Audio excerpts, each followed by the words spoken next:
రామయ్య, బాగున్నావా? బాగున్నాను సారు. ఎక్కడికి అమ్మాయిని తీసుకెళ్తున్నావు? ఈ బుడ్డదాన్ని ప్రైవేటు స్కూల్లో చేర్పిద్దామని పట్టణానికి తీసుకెళ్తున్నాను సారు. అదేంటి రామయ్య, మన ఊర్లో మన ప్రభుత్వ బడి ఉందిగా, ప్రైవేట్ బడి ఎందుకు? దండగా గవర్నమెంట్ బడిలో చదువులు యారు చెప్తారు సారు? ఓ చెప్తాండావు నువ్వు గాని. రామయ్య, నువ్వు ఎప్పుడన్నా ఒక గంట బడిలో ఉండి చూసావా? నిజం చెప్పు. లేదు సారు, అందరూ ఆ విధంగా అంటుంటారు కదా, అందుకోసం నేను అన్నాలే, మీరేం పట్టించుకోవకండి. ఉచితంగా లభించే విద్య, వైద్యం అంటే మన వాళ్ళు చాలా చులకనగా చూస్తారు. ఈ ప్రభుత్వ బడిలో చదువు చెప్పే మాస్టర్లు అందరూ లక్షల మందితో పోటీ పడి కష్టపడి ఉద్యోగం తెచ్చుకునేవారయ్యా. వీరందరూ వీరెందుకు చదువు చెప్పరు? అలా కాదండి, ప్రైవేట్ బడి చదివితే ఎక్కువ చదువు వచ్చా అంటాదిగా, అందుకని. చూడు రామయ్య, చదువు అనేది పుట్టుకతో వచ్చే ప్రజ్ఞ అయ్యా. అది ఎప్పటికీ ఒకే విధంగా ఉంటుంది. అది ప్రైవేట్ స్కూల్లో చదివినా, ప్రభుత్వ స్కూల్లో చదివినా అది పెరగదు, తగ్గదు.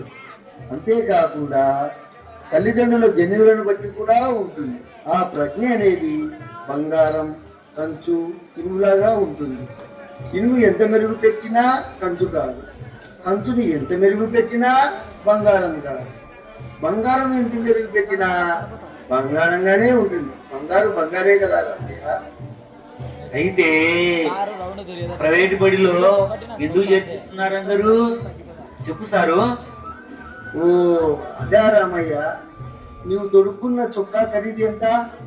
399 రూపాయలండి. అదే మీ ఇంటి ప్రక్కన ఉండే ప్రసాదు చొక్కా ఎంత పెట్టుకుంటాడు? ఆయనకేమండి, మహారాజు బాగా డబ్బుండేవాడు, 4000 పెట్టుకుంటాడు. ఆ ప్రసాదు తన కుమారుని ఎక్కడ చదివిస్తున్నాడు? ఎక్కువ డబ్బులు పోసి విజయవాడలో చదివిస్తున్నాడు సారు. రామయ్య, రోజు నీవు కలుస్తుంటావే కాంట్రాక్టరు. అదే కదా సార్, ఆ కాంట్రాక్టర్ వెంకట్రావు కదా, నాకేం తెలీదు. ఆ వెంకట్రావు కుమారుడు ఎక్కడ చదువుతున్నాడు? ఓయప్పో, ఆయన కొడుకు అమెరికాలో చదువుతున్నాడు సారు. ఇలా డబ్బున్న వారు వారి వారి ఆర్థిక స్తోమతను బట్టి ఆయా స్కూల్లో చేర్పించడం జరుగుతుంది. అది కూడా అది ప్రెస్టేజ్గా తీసుకుంటున్నారు ఈ మధ్య. ఈ సమాజంలో పులిని చూసి నక్క వాత పెట్టుకున్నట్టు డబ్బు లేని వాళ్ళు కూడా డబ్బున్న వారితో పోటీపడి ఉన్నవి అమ్ముకొని ఆర్థిక ఇబ్బందుల్లో పడిపోతున్నారు. చాలా బాధలు అనుభవిస్తున్నారు. అవును సారు, నేను కూడా సంతలో 20 మేకలన్నీ వచ్చిన డబ్బుతో ప్రైవేట్ స్కూల్లో చేర్పిద్దామని పోతాండా. సారు, చదువు గురించి ఇంత బాగా చెప్పి నా కళ్ళు తెరిపించినారు. చదువు అనేది ఎక్కడైనా ఒకటే, ఊరికి ఆ ఊరు ఈ ఊరు అని స్థలాలు మారుస్తుంటాం. ఉన్నది అమ్ముకొని ప్రెస్టేజిగా బతికి నేను అప్పుల పాలు కాదలుచుకోలేదు. నేను మా పాపను మన గవర్నమెంట్ స్కూల్లోనే చేర్పిస్తాను. పదండి సారు. పద రామయ్య, మన గవర్నమెంట్ స్కూల్లో పాపను చేర్పిద్దాం.